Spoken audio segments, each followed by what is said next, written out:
కౌశిక్ రెడ్డి ఒక broker Congress party నుంచి 10 మంది ఎమ్మెల్యేలను తీసుకొస్తా ఉన్నాడు. ఈ పార్టీలో చేరినప్పుడు ఢిల్లీలో ఉండి బాత్రూమ్ నుంచి ఫోన్ మాట్లాడడానికి ఏం జరిగింది ఏంటనేది అసలు ఎంత పాగలగాడంటే గాంధీ అసలు ఆయన 3 సార్లు ఎమ్మెల్యే ఎట్లా గెలిచిండో ఈ షేర్లింగంపల్లి ప్రజలు ఆయనకి ఎట్లా ఓట్లు వేసిరో నాకు అర్థమైతలేదు. ఎందుకంటే అసలు నేను టీఆర్ఎస్ పార్టీలో చేరిన నాడు గాంధీ గారికి తెలియంది ఏంటంటే కాంగ్రెస్ పార్టీలో ఉన్నదే 5 ఎమ్మెల్యేలు. నేను 10 మంది ఎమ్మెల్యేలను ఎట్లా తీసుకొని వస్తా? కాంగ్రెస్ పార్టీలో ఉన్నదే 5 ఎమ్మెల్యేలు కదా అన్నాడు. నేను 10 మంది ఎమ్మెల్యేలను ఎట్లా తీసుకొని వస్తా? నంబర్ 1 ఆయనకి హిస్టరీ తెలియదు కావచ్చు. పోయి నీ రేవంత్ రెడ్డిని అడుగు. కౌశిక్ రెడ్డి రేవంత్ రెడ్డికి ఏం సాయం చేసిండు అనేది నీ రేవంత్ రెడ్డిని అడుగు చెప్తాడు. నీ రేవంత్ రెడ్డి పిసిసి ప్రెసిడెంట్ ఎట్లయిండో నీ రేవంత్ రెడ్డిని అడుగు ఒక్కసారి చెప్తాడు.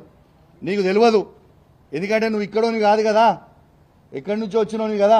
సో నీకు తెలంగాణ చరిత్ర ఎక్కువ తెలియదు, కాంగ్రెస్ పార్టీ చరిత్ర నీకు అసలే తెలియదు. ఒక్కసారి నీ రేవంత్ రెడ్డిని పోయి ఒక్కసారి నువ్వు అడుగు, కౌశిక్ రెడ్డి నీకు ఏం సాయం చేసిండు పిసిసి ప్రెసిడెంట్ కావడానికి అనేది రేవంత్ రెడ్డిని అడుగు. నేను కాంగ్రెస్ పార్టీకి మోసం చేయలేదు.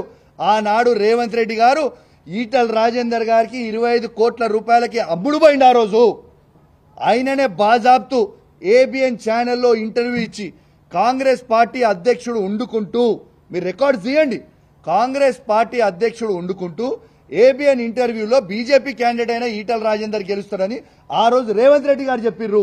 రేవంత్ రెడ్డి గారు అమ్ముడు వేయండి తప్పితే నేను అమ్ముడు పోలేదు.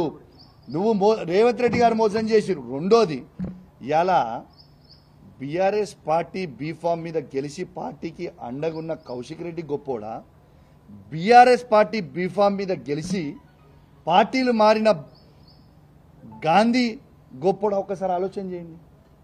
ఇలా బ్రోకర్ ఎవరు? ప్రజలు నిర్ణయించుకుంటారు బ్రోకర్ ఎవరని. This clear.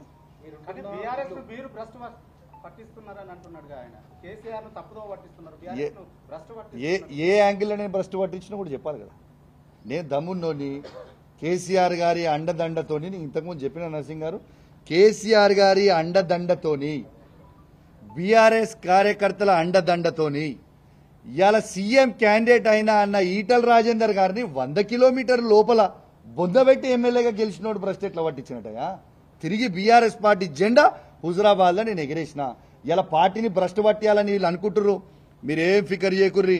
5 ఏళ్ల తర్వాత కేసీఆర్ గారు ముఖ్యమంత్రి అవ్వుడు ఖాయం, మీ భర్తం పట్టుడు కూడా ఖాయం. రాసి పెట్టుకోరు మీరు అందరూ. ఇలా పోయిన వాళ్ళందరూ కూడా ఎవరిని కూడా ఉట్టిగేం ఇచ్చిపెట్టాం.